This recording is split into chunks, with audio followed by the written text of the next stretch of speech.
വോട്ടെടുപ്പ് പുരോഗമിക്കുകയാണ്. എന്തായാലും ഇപ്പോൾ മുൻ പ്രതിപക്ഷ നേതാവും കോൺഗ്രസ് നേതാവുമായിട്ടുള്ള രമേശ് ചെന്നിത്തല മാധ്യമങ്ങളെ കാണുന്നു. അതിലേക്ക്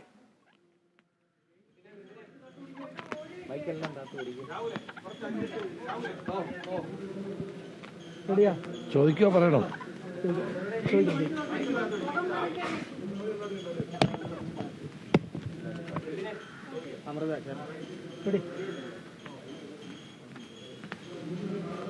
ചോദിക്കുമെന്ന് പറഞ്ഞു.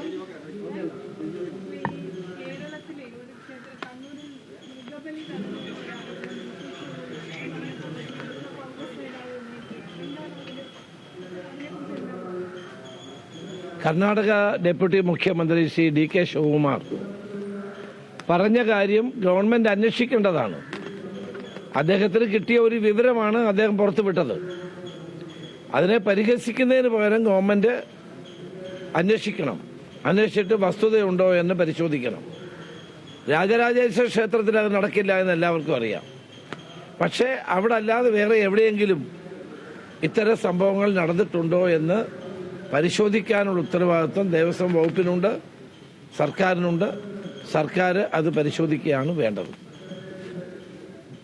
ഇവിടെ വാസ്തവത്തിൽ ഇന്ന് രാജ്യത്ത് നടക്കുന്നത് ഗാന്ധി നിന്ദയാണ്. രാഷ്ട്രപിതാവായ മഹാത്മജിയെ പറ്റി നരേന്ദ്രമോദി നടത്തിയ പ്രസ്താവന അങ്ങേയറ്റത്തെ പ്രതിഷേധാർഹമായ ഒന്നാണ്. ഗാന്ധി സിനിമ വന്ന ശേഷമാണോ ഗാന്ധിജിയെ തലമുറകൾ മനസ്സിലാക്കിയത്? ലോകത്തിന്റെ ഏത് സ്ഥലത്ത് ചെന്നാലും അവിടെല്ലാം ഗാന്ധി റോഡുകളും ഗാന്ധിയുടെ പ്രതിമകളും എല്ലാ രാജ്യങ്ങളും നമുക്ക് കാണാം. ലോകത്ത് ഇതുപോലൊരു വ്യക്തിയുടെ പേരിലുള്ള സ്മാരകങ്ങൾ നമുക്ക് ഒരിടത്തും കാണാൻ സാധ്യമല്ല. ഗാന്ധിജിയെ പറ്റി എഴുതിയ പുസ്തകങ്ങൾ ആ ലക്ഷക്കണക്കിന് ആളുകൾ വായിച്ചിട്ടുള്ള പുസ്തകങ്ങളാണ്. കോടിക്കണക്കിന് ആളുകളുടെ കൈകളിലുള്ള പുസ്തകങ്ങളാണ്. രാഷ്ട്രപിതാവായ മഹാത്മജി ഗാന്ധി സിനിമ വന്ന ശേഷമാണ് അദ്ദേഹത്തെ ലോകരാജ്യങ്ങൾ അറിഞ്ഞത് എന്ന് മഹാത്മാഗാന്ധിയെ പറ്റി പറഞ്ഞത് മോഡി പിൻവലിക്കണം. അദ്ദേഹം ജനങ്ങളോട് മാപ്പ് പറയുകയാണ് വേണ്ടത്. വാസ്തവത്തിൽ ഇതൊരു ഗാന്ധി നിന്ദയാണ്. ഗോഡ്സെയുടെ പ്രേതം ഇപ്പോഴും അദ്ദേഹത്തെ പിടികൂടിയിരിക്കുന്നു എന്നാണ് മനസ്സിലാക്കാൻ കഴിയുന്നത്. ഗോഡ്സെയുടെ പാതയിലൂടെ സഞ്ചരിക്കുന്ന നരേന്ദ്രമോദി ഇതല്ല ഇതിനപ്പുറവും പറയും. അപ്പോൾ ഈ ഗാന്ധി നിന്ന അവസാനിപ്പിക്കാൻ BJP തയ്യാറുണ്ടോ? ഇന്ത്യയുടെ പ്രധാനമന്ത്രിയാണ് രാഷ്ട്രപിതാവിനെ പറ്റി ഇത് പറഞ്ഞത്. ഇത് പിൻവലിച്ച് ജനങ്ങളോട് മാപ്പ് പറയാൻ പ്രധാനമന്ത്രി തയ്യാറാകണം.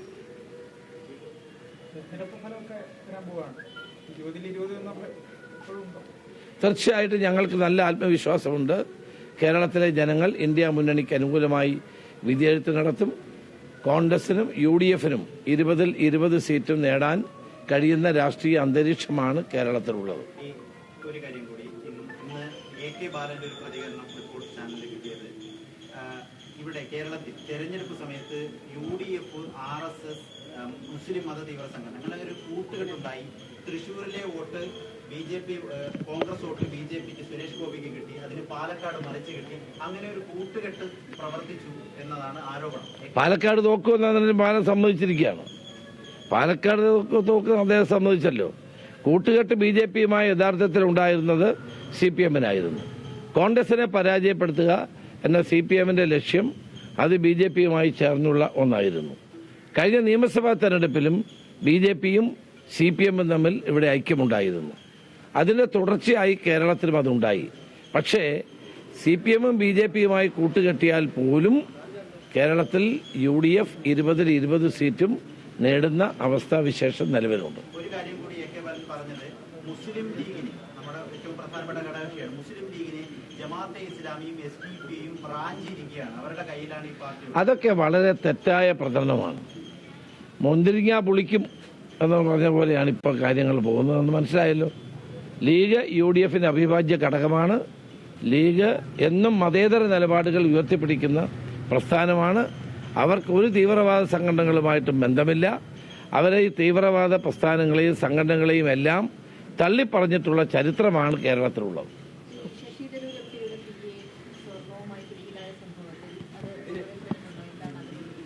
അതിന് ശശി തരൂരിന് എന്ത് പങ്കാണുള്ളത്? അദ്ദേഹത്തിൻ്റെ ഒരു പാർട്ട് ടൈം പി എ ഇതിനകത്ത് ഉൾപ്പെട്ടിട്ടുണ്ടെങ്കിൽ അവർ നിയമപരമായി ശിക്ഷിക്കുകയാണ് വേണ്ടത്. അതിന് ശശി തരൂരിന് എന്ത് ബന്ധമാണുള്ളത്? അപ്പം നമ്മുടെ ആരുടെയും ഒരു പി എ ഒരു തെറ്റ് ചെയ്താൽ നമുക്ക് ഉത്തരവാദിത്വം ഉണ്ടെന്ന് പറയുന്നതിനകത്ത് എന്ത് അർത്ഥമാണ്? പിണറായി വിജയൻ നേരിട്ട് ഇതൊക്കെ ചെയ്തതാണ്.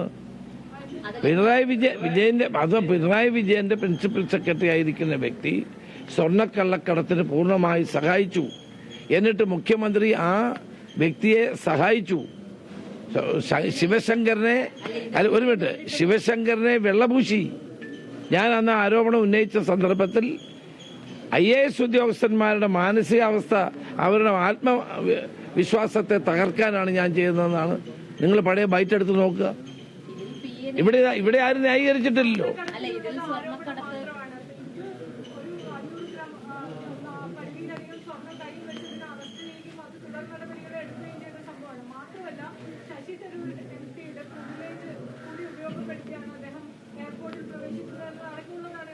ശശി തരൂർ വളരെ വ്യക്തമായി പറഞ്ഞിട്ടുണ്ട്, അദ്ദേഹത്തിനൊരു ബന്ധവുമില്ല, നിയമത്തിന്റെ വഴിക്ക് പോട്ടെ, നിയമത്തിന്റെ വഴിയിലൂടെ പോകുമെന്ന കാര്യത്തിലും അദ്ദേഹത്തിന് ഉറപ്പുണ്ട്. അതുകൊണ്ട് ശശി തരൂരിന് അതിനകത്തൊന്നും ഒരു ബന്ധവുമില്ല. അദ്ദേഹത്തിന്റെ പ്രതിച്ഛായയെ ഇതിന്റെ പേരിൽ തകർക്കാമെന്ന് CPM-ഓ മറ്റാരും കരുതുകയും വേണ്ട. അത് പരിശോധിക്കപ്പെടേണ്ട ഒരു കാര്യമാണ്.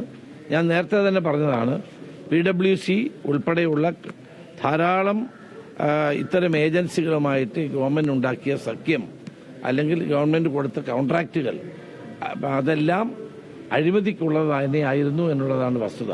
ഈ രണ്ട് കമ്പനികൾ രണ്ടാണോ ഇല്ലയോ എന്നുള്ള കാര്യം എനിക്കറിയില്ല, അത് പരിശോധിക്കേണ്ട കാര്യമാണ്. ഏതായാലും ഒന്നാം പിണറായി ഗവൺമെന്റ് കാലത്താണ് ഈ PWC ഉൾപ്പെടെ KPMG ഉൾപ്പെടെ ധാരാളം കൺസൾട്ടിംഗ് ഏജൻസികളെ നിയോഗിച്ചത്. അതൊക്കെ ദുരൂഹമായിരുന്നു. അത് ഞാൻ ചൂണ്ടിക്കാണിച്ചപ്പോൾ അന്ന് ഗവൺമെന്റ് അതെല്ലാം പിൻവലിച്ചു പോകേണ്ടി വന്നു. ഈ സെക്രട്ടേറിയറ്റിനകത്ത് PWCക്ക് ഒരു റൂം കൊടുക്കണം എന്ന് GAD സെക്രട്ടറി അന്ന് എഴുതിയ ഫയല് പോലും ഞാൻ നിങ്ങളുടെ മുമ്പിൽ അവതരിപ്പിച്ചതാണ്. അപ്പോൾ ഇത്തരം കൺസൾട്ടിംഗ് ഏജൻസികളെ കൊണ്ട് കമ്മീഷൻ വാങ്ങുന്ന ഒരു നടപടി കഴിഞ്ഞ ഗവൺമെന്റ് കാലത്തുണ്ടായിരുന്നു. അത് ഈ പറഞ്ഞ കമ്പനിക്ക് കിട്ടിയിട്ടുണ്ടോ ഇല്ലയോ എന്നുള്ളത് പരിശോധിക്കേണ്ട കാര്യം.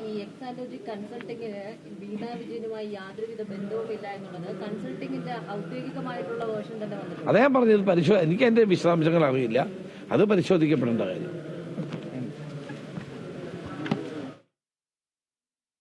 കോൺഗ്രസ് നേതാവ് രമേശ് ചെന്നിത്തലയാണ് മാധ്യമങ്ങളെ കണ്ടത്. ഇപ്പോൾ 11 മണി കഴിഞ്ഞ് 28